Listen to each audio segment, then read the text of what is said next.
Hello and welcome everyone. Thank you so much for joining us in today's webinar, Perceptions of Barriers and Facilitators for Individuals with Autism in Job Interviews.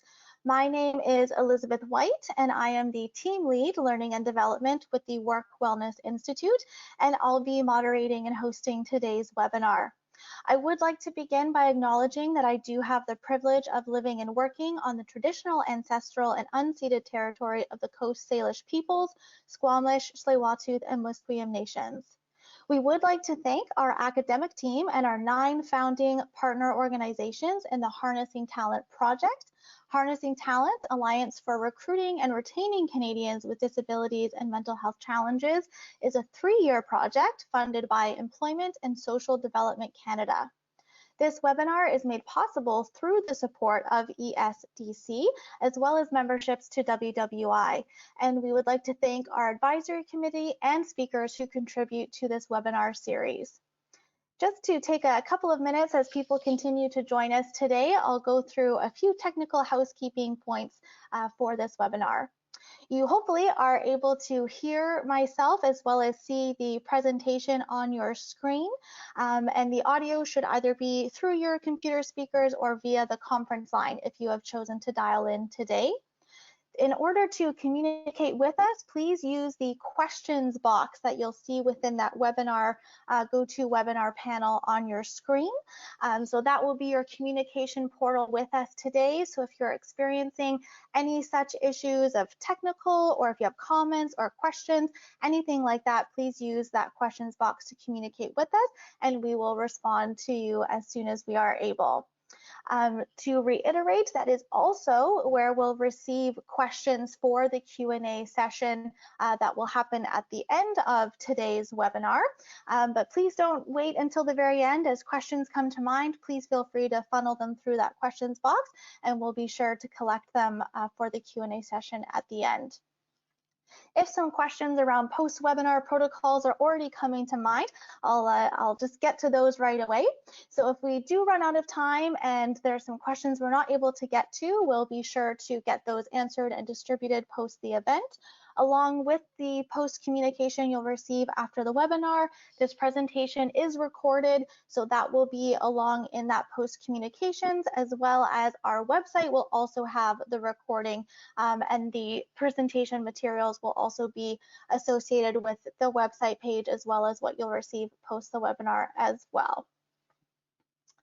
To our members, just a quick reminder for whether organizational members, VRA Canada, ARPA, or CPHR Alberta, as well as our individual WWI members, a quick reminder that you will be receiving a free certificate of attendance, but in order for that process to go smoothly for you, you will have needed to fill in that record ID field the first time you have registered. So just ensure that you have done that if that hasn't happened already, so your process is nice and smooth. I would like to move into introducing today our speaker. We're very excited to have Dr. Suzanne Briere with us today. Suzanne is a professor of disability studies at Cornell University and the academic director of the Yang Tan Institute on Employment and Disability, a research, training, and technical assistance center focusing on disability inclusion in employment, education, and community. She is currently the primary investigator and project director of the National Policy, Research, and Technical Assistance Center on Employment of People with Disabilities and a fellow in the American Psychological Association. Suzanne is a certified rehabilitation counselor and has earned master's degrees in rehabilitation counseling, public administration, and adult education, along with her PhD in rehabilitation counseling psychology. Thank you so much for joining us today, and I will now move things over to you, Suzanne. All right, thank you very much, Elizabeth, and thank you to the Workplace Wellness Institute for the invitation to be here with all of you today. We have a robust number of attendees. It's great to have this kind of interest and participation of our topic, and we have built the content in such a way that we should have at least a quarter of this hour for your direct interaction and questions. And I hope you will share your experiences as well in what you're doing in this area that we're focusing on today. Our topic is need to figure out how to turn this. There we go. Perceptions of barriers and facilitators for individuals with autism in job interview process. And we've put at the bottom of this page both my email addresses here, but also I want to, and we will cite this at the end as well, call attention to the fact that there is a large report that this also is from, and it is work that was funded by the National Science Foundation. So we need to duly acknowledge their efforts in giving us the resources that allowed us to focus on this really important topic from our vantage point. And it's giving us an opportunity to share what we've learned with you today. So our objectives in this presentation that we have with you is that you, as our webinar participants, will first of all become aware of the barriers in the job interview process that impede successful hiring outcomes for individuals with autism, which we have learned from several stakeholder vantage points in the research that I'm going to describe to you. To secondly, learn how employers can reshape their interview process to heighten the likelihood of successfully hiring neurodiverse individuals, and especially those with autism. And third, to be able to identify ways that community service providers, as a complement to employer efforts, can better support autistic individuals in the job interview process. And I want to acknowledge here, I'm using two kinds of disability referent language, individuals with autism, person first language, and autistic individuals, identity first language, because we want to be respectful to the fact that different individuals and different communities in the autism community prefer one or the other. I will just say here, we use both to reflect our awareness of that. When interacting with an individual, it will be really important that you listen and understand what their individual preference is, because there are decided perspectives on this, and it's really an important mark of respect for the individual's preferences to be able to pay attention to that and respond as appropriate. So with that backdrop of our intended objectives for this webinar, these are the points that we're going to cover in the time that we have together today. An overview of our presentation. First of all, why an interest in neurodiversity, and particularly an interest in autism. Why a focus on the interview process. The intended use of the information from this work, why we were focused on this and gathering this information. Who are key informants in the work that we've conducted, that we will be giving you the outcomes and the implications of. What are the chief barriers we discovered in this process to the interview part of the employment process for autistic individuals? What are some recommended employer practices to increase people with autism in applying for jobs and getting through the interview process actually to hire? And how community service providers and people with autism can assist in improving the outcomes in this process, as well as the things we're going to recommend for employers to consider and put in practice. So that's our objectives for today and an overview of what we will cover. So first of all, why an interest in autism and neurodiversity? First of all, it's because it is a concertedly growing population. I have statistics from the United States, but we know that we see similar such rises across the globe on the incidence of people who are diagnosed as having autistic characteristics. In the United States, this number has grown 300-fold in the last 10 years. The most recent statistic being 1 in 4 US children now diagnosed with autism from our Centers for Disease Control, our Health Population Study Organization, Federal Bureau in the United States. So one is we have an increasing number of people. It's over 2% of our population right now That's just for autism. If we look more broadly at neurodiversity, those numbers go up higher to 15, some people say 20%, depending on what you include under that umbrella. So the second area, first prevalence rates, of grave concern is that these youth with autistic diagnoses have, from national census data and administration data, lower employment participation rates. Approximately 58% of young adults with autism have ever worked between high school and their early 20s. And these individuals as a group have been disproportionately underemployed, once employed at all, compared to their peers without such a diagnosis, and those with other kinds of diagnosis, including individuals with other kinds of neurodiversity characteristics. So they seem to be disparately impacted with workforce participation, poor workforce participation rates. And yet we know, and we'll talk a little bit about, there is in some sectors such a need for labor participants and this seems to be an increasing problem since the pandemic, that some companies are affirmatively looking how they might cultivate qualified applicants in this population. So there's a lot of activity, a lot of interest, and a lot that we can learn from that. And from what we have observed, I'm coming prepared to share with you, besides the results of this study that I'm citing here, what we've learned from observing and talking to employers who are doing a very good job of affirmatively recruiting autistic individuals. There are select workplace policies and practices that can facilitate hiring as well as retention and advancement for individuals who are autistic. And why a focus on the interview process? Well, first of all, it is generally where hiring decisions are made. Certainly there's a screening process that precedes that, getting people just into the pipeline that we also need to be thinking about.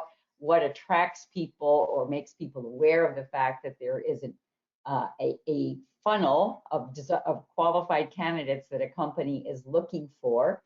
But this is once people put in their application, once their resume, their application is selected, it is still the point that we have to get people through that interview process. And it is often a place where autistic individuals find it really very difficult. And we know that from the statistics that I shared with you, but we also know it now from feedback from employers, from autistic individuals, and from the community rehabilitation employment service organizations that are supporting them.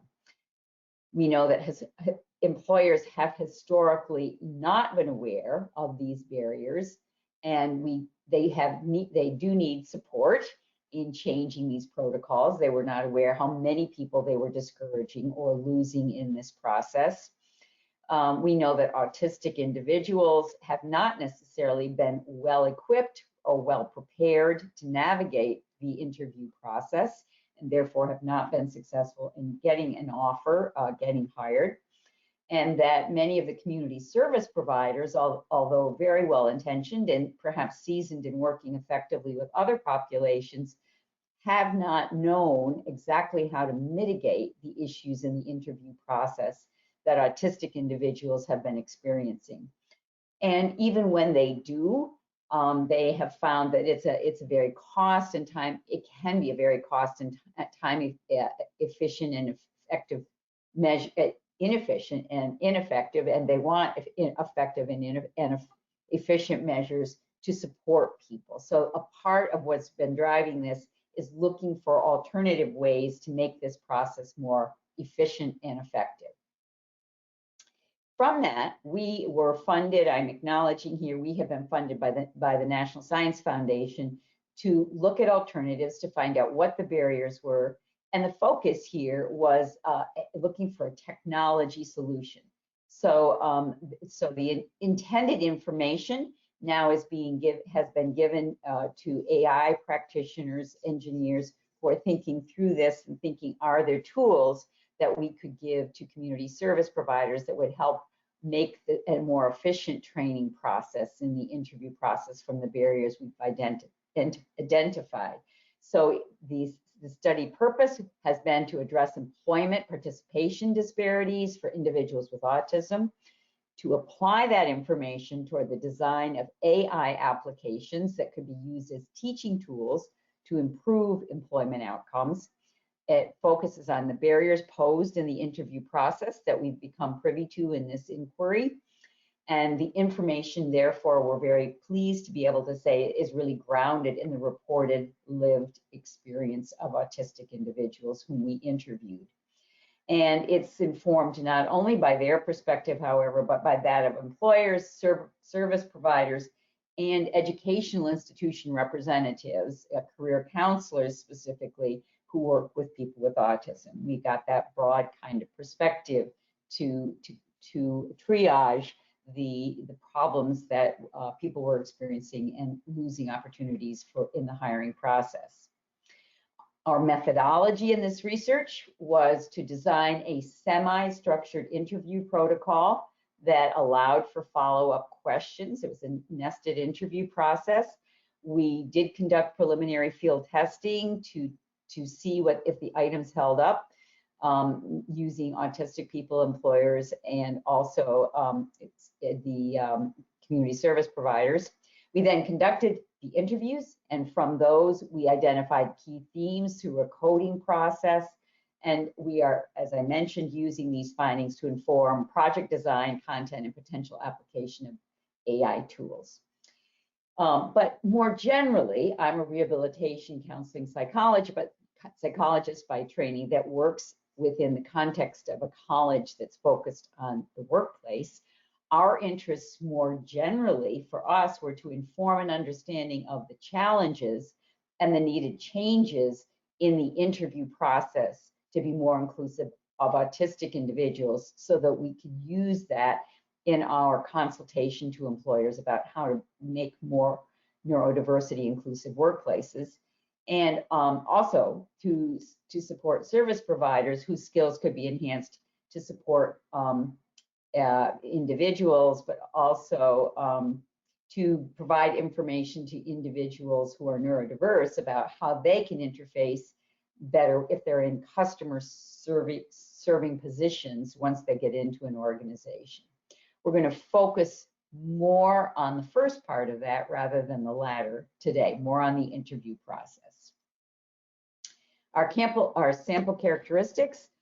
We had 28 people at the point of this particular study's ending. We are now in the process of, we have doubled that, more than doubled that, with continuing our interviews, and we're in the process of analyzing that data as well. The autistic individuals had to be of working age. They had to have interview experience to be a part of the research study. And we also took those for a unique set of items on this survey, people who had customer-facing jobs who could tell us what their experience was there and what was difficult and what mitigated their problems in that kind of a role. Our employers were indeed, admittedly, a unique group in that we really wanted to gain information from those who had had a great deal of interview experience with autistic people and knew they were autistic people. And so we concertedly went to autism at work hiring programs. There are now quite a few companies that have them. They've had 5 or 6 at least years experience, and so they've had many cohorts of people go through. They had to have experience interviewing the informant autistic individuals and or in supervising those in customer-facing positions.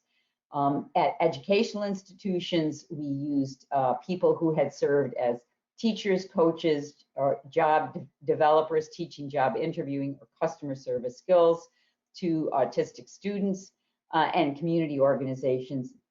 They had to be employment organizations that were serving autistic individuals and in teaching them skills in interviewing or customer service skills. So that was our sample.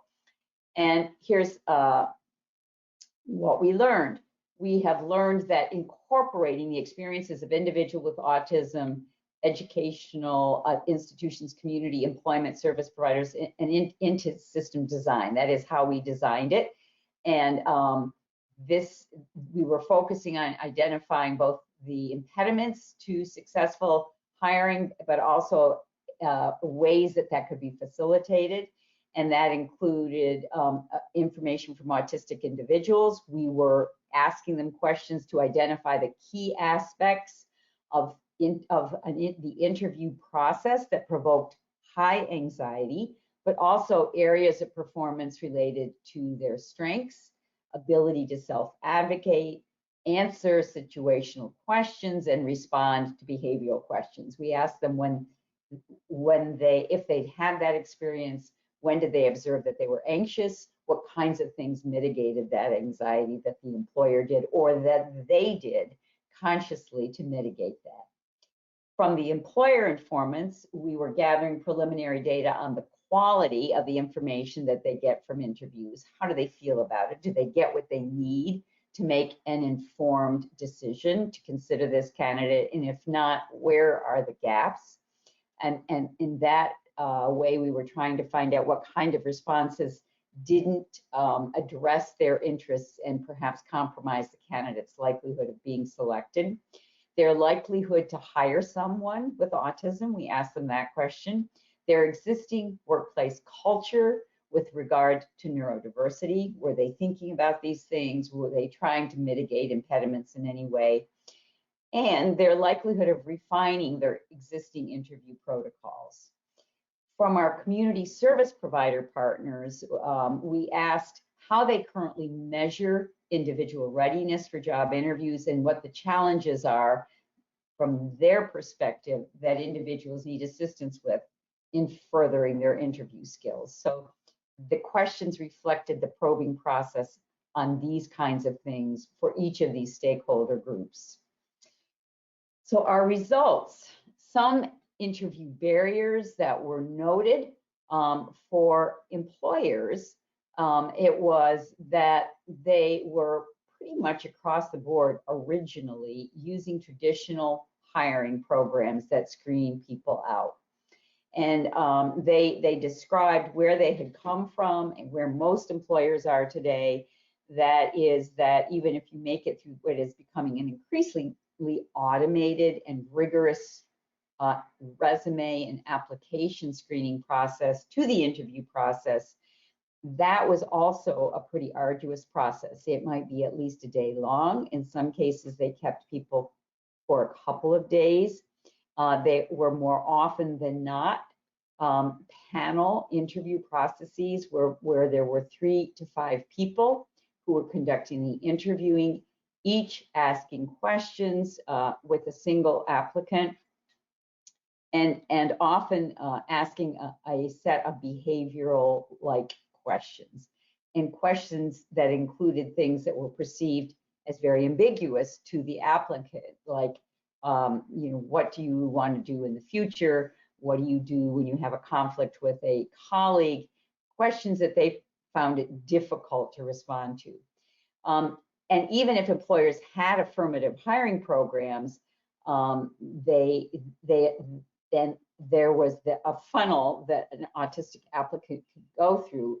But if the applicant didn't go through that, the rest of the organization was pretty much continuing to use these traditional processes, and candidates were being lost to that. They didn't get this preferred process that supports successful hire. The affirmative hiring programs told us how they had iteratively over 5 or 6 years refined that process so that they were perhaps in some cases using single interviewers for single individuals, or teams of supervisors who were potentially hiring supervisors that would work with a cohort of individuals and let them demonstrate skills rather than asking these set of behavioral questions. For autistic individuals, the perceived barriers were things like they were very fearful from the get-go, particularly if they weren't coming through as a qualified individual from a screening program that was a community service provider. So their autistic identification wasn't flagged for the company, and they were fearful about disclosing for fear of losing the job if they disclosed. And therefore, they would either not disclose their autism, for one thing, and mask what they perceived to be any characteristics of being an autistic person that might have flagged that to the interviewer. And that was exceedingly anxiety producing for them. So the interviews, because of that, if they hadn't disclosed, or if they had disclosed, that was anxiety producing, and it resulted in poorer interview performance, and therefore they're losing the job.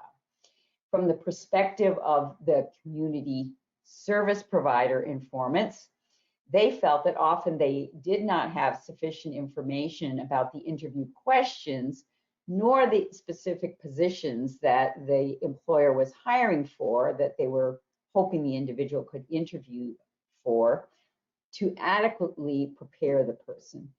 And they felt even if they had done a good job, if they did have better, more refined information from the employer about the position and also about the questions in the interview process to prepare the person, that even if the person was well prepared themselves from the community service provider's intervention, they might be going into an interview setting where the recruiters and the interview process may not have been tweaked in a way that it was more neurodiversity friendly. And so the individual might have done a really good job with the information that the community service provider could gather from the company, but the environment itself had not been changed. And jobs were lost from that. So the challenges specifically reported for autistic persons was navigating unfamiliar situations, and that is the interview process, but it's also the physical environment. And that could in turn lead to unpredictable encounters that might disadvantage the candidates and employees with disabilities. What was described often to us is that they had never been in the building, that they didn't know exactly where they were going. That increased anxiety. Any of you who've gone through interviews probably recall that experience of not knowing if you're going to get to the right room by the time you need to be there. Also being surprised perhaps at the number of people in the room. But for this population also with sometimes heightened sensory sensitivities, it might be that the lights were bothersome or the sounds in the background were distracting, or even sometimes smells. It can be noxious and throw the individual off their interview game because of the sensitivities that they might be experiencing from that work environment exposure. So success in navigating the interview process in the workplace relied on awareness and understanding of the workplace and employer expectations and reducing that kind of ambiguity that I just highlighted for you. And we did find some service providers had found that if employers were willing, not only did they share their questions in advance, which not all employers will do, but they actually allowed the service provider to bring the individual into the building, show them where the interview would occur, where the restrooms were, and lessened at least that part of the anxiety that might have compromised their efficacy in the interview process. So here are some of the things we learned from the perspective of all of these three stakeholders, ways that employers can facilitate success. And that is have goals around neurodiversity hiring that are communicated to the organization as a whole. We have found more generally in workplace disability inclusion that if there is an articulated message from the top, from the CEO or a high-level professional in that organization, key leadership position, saying this is a part of our business strategy, this is a part of the vision and the mission of our company to be a more diverse organization, and diversity for us includes neurodiversity, and therefore we are having an affirmative hiring program. It does a lot to set the tone that things need to change throughout the employment process, but at least a focus on getting people into the workplace. So the more those goals of we're going to hire, we're going to affirmatively support people, we're looking for them from the community, our recruiters and hiring managers are going to be trained on this. We want all of you to support these new employees when they come into the workforce. That kind of messaging makes a big difference in terms of how, in the front end of the process, those who are have those kinds of goals embedded in their performance expectations behave in changing how that process is being conducted. And more broadly, then, better preparing the work environment as a whole, training the recruiters, hiring managers to alert them to those affirmative hiring goals and any impediments that we can predict for a broader part of the population are impediments to the success in the interview process. So beginning to educate on that and looking more broadly at the work environment, as I just talked about, examining the work environment, particularly in these interview settings, which we're focused on right now, for undue distractions and elements that exacerbate stimuli sensitivities. And that can be heat, noise, light, smells, as I mentioned.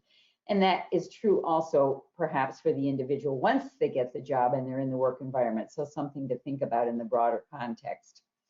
But also, especially for those employers who had not previously really had an affirmative hiring program of any kind, to let them know that they're not alone in this process if they can work effectively with a community service provider who provides employment supports to individuals, particularly those who are neurodiverse or autistic, and if they can help the candidates be successful by giving those community service providers more information about the interview process, such as the list of questions that they're going to ask in that interview process, so that provider can more effectively coach the individual on what's going to be happening for them. Some of the specific changes, and I've given you some hints about this already, that we have identified from this research, but also more broadly from other research we've conducted over the years, is that one-on-one interviews are far less intimidating than panel interviews of many individuals, or small group of interviewers for interviews and not a big panel. So one-on-one or small interviews, and better, we have found, although not for everyone, some certainly can navigate videos, but increasingly video captured presentations of skills narrated by individuals are being used, and people, most people who are neurodiverse told us that they were more comfortable with in-person interviews where they had a better sense of who they were speaking to rather than trying to speak into a video. In some cases, people said that the visual, whether it be a Zoom interview or even a one-on-one interview, was problematic, but that if they didn't see the recruiter or interviewer and they could just talk to them, that lessened their anxiety. And so some companies were beginning to give people the alternative of what medium, what format they would like to have the interview in, which was very helpful in mitigating anxiety. And also allowing the candidates more time to respond to questions. In some cases, people needed to stop and think, and they were coached to ask for that. And so the recruiter or hiring manager had to be comfortable sitting with that kind of a pause while the individual went inside and retrieved the information and got the chance to think about how they wanted to respond to the question. And to modify or remove open-ended and hypothetical questions in the interview process in favor of questions or actual skill demonstrations that more directly evidenced the job skills. So in some cases, it was taking away those ambiguous questions and creating more directly targeted questions that the person could respond to. And in some cases, saying, can you demonstrate? We're going to give you 20 minutes how you write code, how you debug code, or it might be other kinds of skills that they're supposed to demonstrate. And in some cases, telling the candidate that they could be videotaped demonstrating the skills, or if they had a portfolio of work, they were encouraged to bring that in with them.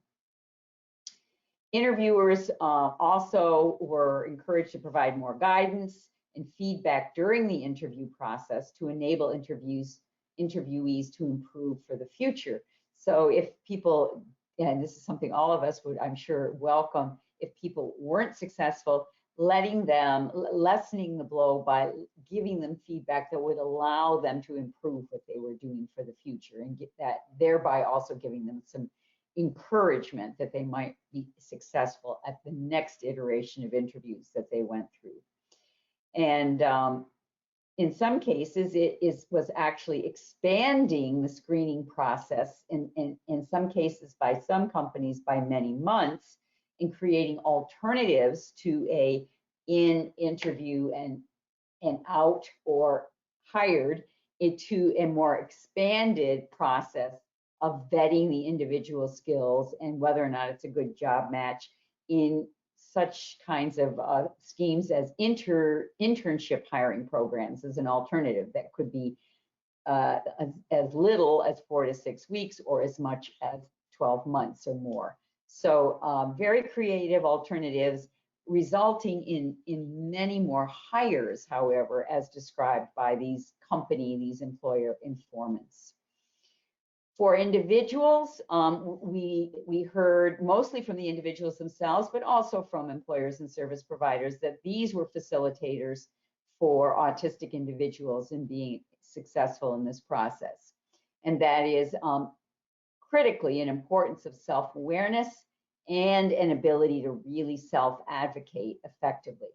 So it was important to have conversations with the individuals in the interview grooming process that helps them to really understand their personal traits, what they need in the work environment to be effective, to be able to articulate their skills and their strengths, as well as talk candidly about what raises their anxiety and compromises their ability to be effective in the interview process or once on the job and executing job skills.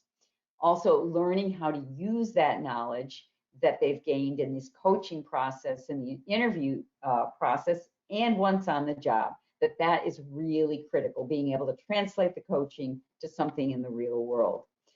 Also for them as individuals to understand the pros and cons of self-disclosure around autism. Access to targeted jobs and processes being one of those. If the individual doesn't disclose, they don't get through what it has in many of these companies been created as special processes that support people. And we heard from companies and from individuals that in some cases, individuals had submitted hundreds of applications to the same company and never gotten through to a job interview, except when they went through this special process that companies were creating. We also heard from them that, and I will say about disclosure, that we told them this is very much a personal choice. We heard from them, and also shared that with employers and with service providers, that they are the only ones ultimately who can decide if they're comfortable disclosing and using that as a way to get this special supports in the interview process. We also talked about aligning disclosure with self-advocacy, that the benefit of disclosure is that they can ask for these accommodations they might need to better demonstrate their skills in the interview process, and helping them to understand when it's appropriate to ask for help and for accommodations, and that it is appropriate to do so, and what might be the way to do it that would heighten the likelihood that there would be a positive response to that request. Many individuals described masking their natural characteristics, and that might be forcing eye contact when they really aren't comfortable doing that, smiling when they wouldn't naturally smile in certain occasions, or trying to minimize what are natural self-stimulation gestures or activities that they would do that calms them, and trying to not do those things. And and talking about the impact of having to control those and how exhausting it can be. So important things for us as employers and service providers to know, but also important for the individual to understand the cost of trying so hard to look and be like everyone else when they have distinct different characteristics. Some of the things that came out from this around service provider strategies is that perceived and procedural barriers in the work environment should be addressed to promote neurodiversity inclusion, and that service providers definitely have a role to play in being educators in this process, that they should identify relationship building strategies for autistic individuals, both to facilitate the hiring process, like the application and interviewing processes, but also to support success once they got that job, to be socially more integrated, to provide awareness, sensitivity training to HR professionals, supervisors and managers, a definite role for community service providers, to recognize that prior preparation might be too general as we're currently providing it, and not enough specificity of detail about what to expect in the actual interview process and environment, and therefore people are not well prepared, to recognize that autistic individuals often learn through trial and error and over time, and so additional exposure may be needed. It's not a one and done type of a support for persons. And also that service providers may need to be engaged in the career development process. We have heard from employers that even though they have often now created a successful interview process that gets many more people through the front door, that within a year or two people want career advancement, and it's a whole new coaching experience that's needed to get them tooled up in a way that they'll be successful in their efforts to get into new jobs. So that process, that support should be available at a future date if needed.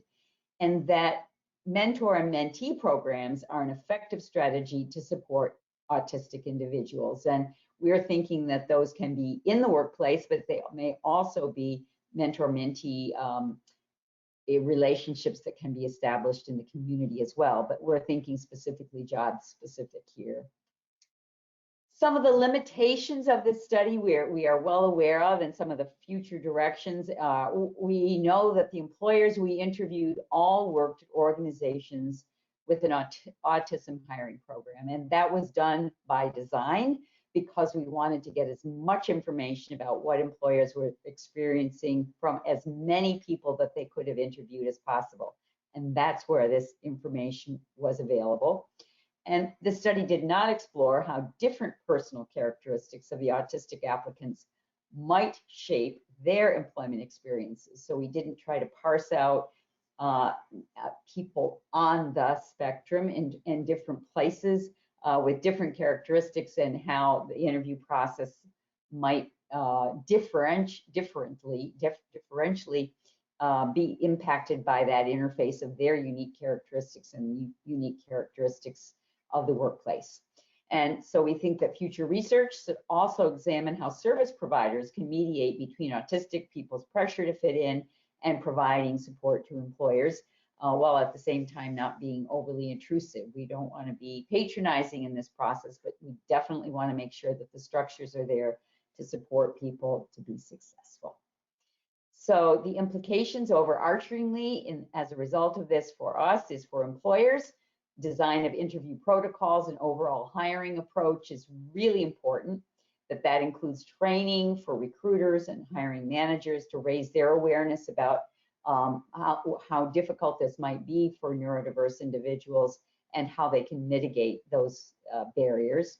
For service providers, the role that they can play in better preparing candidates for interviews, and that they really need to have a closer interface with employers' protocols to be able to do that effectively. They need to understand the questions, understand the work environment, understand the process that's going to be used for the interview. And for autistic individuals, that advanced preparation is critical, and that may need to be repetitive and over longer time period, and that it's helpful for them to make efforts, sometimes with the support of a community service provider, to demystify that interview experience and take away some of the anxiety with that, but also the importance of building self-advocacy skills so that they can be their own best advocates in the interview process and in the work environment once they're hired. With that, I will share that in this deck of slides, there is these related references to the study, as well as some of the other statistics that I shared with you in case that's of interest. So that's my presentation. I want to say thank you again for listening. And now this is our opportunity. We have 15 minutes for exchange, which I look forward to. Please give Elizabeth, our facilitator, the benefit of what you would like to ask a question about. Thanks for your attention. Thank you so much for that presentation. Such a plethora of information, and I'm sure many nuggets and things to think about for those involved in hiring practices and those decisions. So thank you for that presentation. So coming into our Q&A, the first question we have here is, can we share with the team that someone is autistic and requires accommodation? So perhaps from the perspective that disclosure has happened to you as an individual, but there may be other team members involved in the hiring process, and perhaps speak to the availability of sharing the disclosure to the full hiring team. I think that should not be done without the individual's permission. I think it's more likely that will be given if the individual is coming through an affirmative hiring program and working with a community service provider. That's usually a discussion that has occurred. Historically, what we've often said more broadly around disability, and we have our Americans with Disabilities Act in the United States governs this, is that if the individual needs an accommodation and the supervisor is needed for that, then the supervisor should know, but the supervisor should not share with coworkers. In these kinds of situations where there's an affirmative hiring program, I think the companies are rethinking that, and with the individual's permission, that they, with the understanding that they're trying to build support for the interview team or for the individual's work team, that may be shared. In some cases, I think that's been very positive in that we see that either a buddy who is a coworker is assigned if the individual might need some mentoring or some support, but also people may more naturally support individuals if they see that they're eating alone or that they feel awkward in social interactions. It's more likely that people will step up and try to help the person get integrated. It may also, however, leave the person vulnerable to harassment and bullying. So it needs to be a very carefully thought about disclosure, and it needs to be accompanied with a lot of cultivation of awareness in the organization about the importance of inclusion around neurodiversity, and that this is a company initiative that is coming from the top. And I'll pause there. Thank you so much. I know it's a lot of components to seemingly a simple question, but not a simple answer. That's for sure. I will just reiterate to our participants that the questions box is where you can communicate with us if questions are popping up and typing in. So the next question we do have here is, can you give examples from your own kind of practical experience and the research we've talked about today, some roles where the individuals with autism were successful? Have you found it's entry, senior? Just that this participant would like to use some examples in propagating the neurodiversity within their own organization. Sure. Yes, I would encourage you to Google neurodiversity hiring initiatives for a number of companies who have been extraordinarily successful, and that is Microsoft. Microsoft has a whole page devoted to workplace disability inclusion initiatives, but also neurodiversity. I also, Hewlett Packard, now DXC Technology in Australia, has a robust program. JP Morgan Chase, Ernst and Young, and SAP, and a small company called Ultra, ULTRA, NAUTS, NAUTS. That is 75% of this small company are neurodiverse or autistic individuals. So they keep statistics. You'll see some statistics on productivity. You'll see testimonials from the CEO. And it's across a lot of different job sectors. Indeed, initially, technology was the focus, tech jobs, because there are so many of them where they can't find applicants, and because of the characteristics that were perceived in some people of hyper-focus, attention to detail, being able to work at the same task for extended periods, identifying trends in data. Those lent themselves to tech jobs and to accounting, professional services, and finance jobs as well, we found a little later. So those are the types of positions, but indeed now I think the companies have broadened their view, because in their net of catching people who are neurodiverse for interviews, they found people who that wasn't their chosen job, but they had extraordinary skills and other things that they wanted to be considered for. And so I think at last blush, I heard JP Morgan Chase has something like 26 or 27 different roles they're hiring for now. So the concept of what's possible in terms of this population and different types of jobs is really much more open than it was historically, as it should be.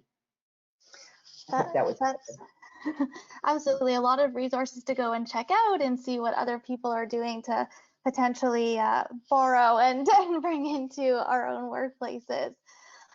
Next up is around kind of wording within job postings. Do you have ideas or some examples you can provide that actually do encourage applicants from the neurodiversity community? Some examples from this participant they've tried in the past is desire to learn, we will provide training, similar work experience. So things to kind of maybe encourage at a higher level. Absolutely. I would say two things about that. One is that your career pages, and actually the home page of the organization, where people are first looking to, where's the applicant portal, is that what people have told us, and not just neurodiverse people, this is research we've done in the last 18 months more broadly on online recruiting and outreach and what's attractive to individuals with disabilities, is seeing that there is an affirmative hiring program, first of all, that disability or neurodiversity is in the diversity and inclusion statements, that there are opportunities for internships for people, opportunities for specialized training or mentoring, that it's obvious that people are wanted. So that's sort of the superficial, please come. And then in job announcements, individuals have told us that sometimes the specificity is off-putting. And an example that is often used is that that you must be a good team member, must be able to interact well with others, and things like that, that a number of people, a great number of people, not everyone, but felt that that wasn't them, that they felt awkward in social environments, and so they probably couldn't function effectively in teams, which is not necessarily true at all.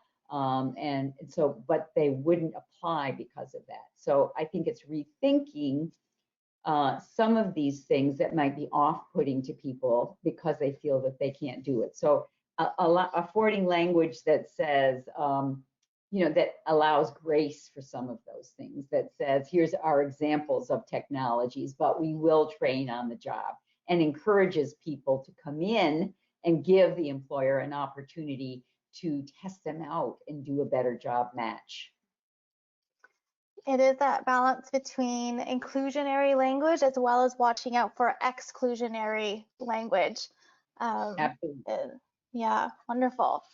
Next question is around the idea that you were talking about around modifying or perhaps even removing open-ended questions, or the kind of more typical interview questions we've seen in the past, behavior-based, in favor of more direct evidence job skills, whether that's questions, demonstrations. So is there any practical strategies that you've come across, or even to elaborate from what we've discussed today from your study, that could illustrate what that might look like for employers to implement?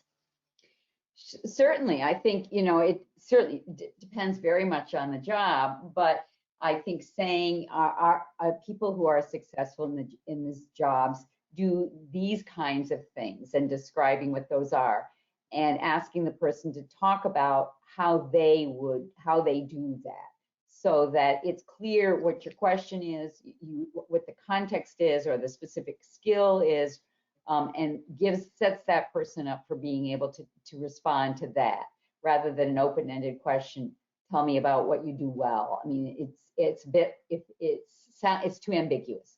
Giving it more clarity, that's specifically job specific, that'll get you as the interviewing employer more targeted information from the individual about what the match is with how they view their skills. I hope I responded to that question. Yeah, no, absolutely. I think we have time for one more, just to look at the time. We're already almost at the hour. So wondering perhaps how you would recommend closing that gap between community services and employers. It seems like that's a relationship that could be strengthened. So, how can we look to close that gap? That's a great question, because we do see those community partnerships as critical, but not all community service providers are created equal.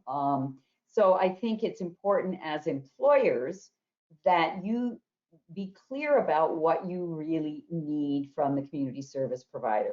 You might write an RFP and actually do an open solicitation saying we want companies that to work with the target population, focus on employment, have a track record of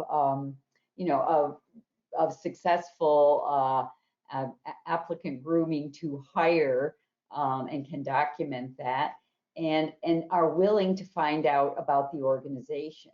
So I think you should think about what the qualities of a good partner would be, and identify partners that meet those criteria, and have them support that they do in a meaningful way.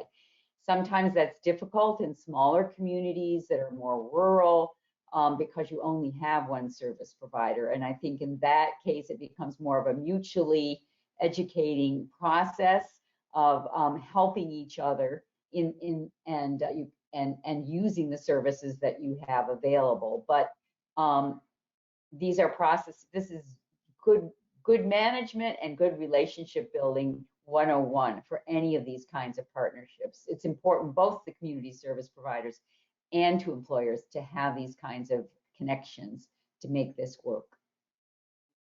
That's wonderful. Thank you so much for that, and also to really keep in mind almost kind of business requirements too, so that you can have the most fruitful and get the most out of these kinds of partnerships. That's great. Thank you so much for that point. As mentioned, we've come to the end of our time together today. We just have a minute or so left, and we have a couple of closing reminders we want to put into practice. So thank you so much, Suzanne, for your time today, not only with the presentation, but all of the thoughtful and thorough answers from our Q&A today. And just before we wrap, as mentioned, a couple of reminders and announcements. So to confirm, this presentation has been recorded and will be posted both on our website, which is complimentary, along with any presentation materials, including the slides you've seen today. And that will also be sent to you via email post this webinar in our post-webinar communications. And you can also take it through our eCampus as well if accreditation is something that's needed for your professional development goals. Again, to our members, as a reminder for organizational members, if you're a part of BRA Canada, ARPA, or CPHR Alberta, you will receive a free certificate automatically of attendance as long as you've done that record ID piece, so no need to be concerned about that. And WWI individual members also will receive your free certificates of attendance automatically as well. If free certificates are sounding interesting to you and perking your ear, to become a member of WWI, please visit our website at workwellnessinstitute.org and look at the Join Us section to see all of the benefits of a membership and can sign up today. Immediately following this webinar session, you will be directed to an evaluation survey, and we do greatly appreciate you taking that moment to fill it out, as your input really does help to address and inform our webinars in the future to ensure our topics are always relevant and timely and of interest to our audience. As mentioned again, all of our webinars are created for public access and supported through memberships and funding sponsors. To also look forward in our webinar program, if you look to upcoming webinars section under our Learn and Connect section on our website, that's where you'll see all of the topics, dates, times, speakers, all information you'll need to see what's coming up in our webinar program. And specifically, our next one is held in just a few more days, February 4th, and the topic is around supporting workers with long COVID. I would like to say a very special thank you to our audience for tuning in, as well as our speaker, Suzanne, for her time and expertise. And hopefully we will see everyone in the future and enjoy the rest of your day. Thank you so much for providing your time and spending an hour here with us today. And I will now end the webinar for all. Thank you again. Enjoy the rest of your day.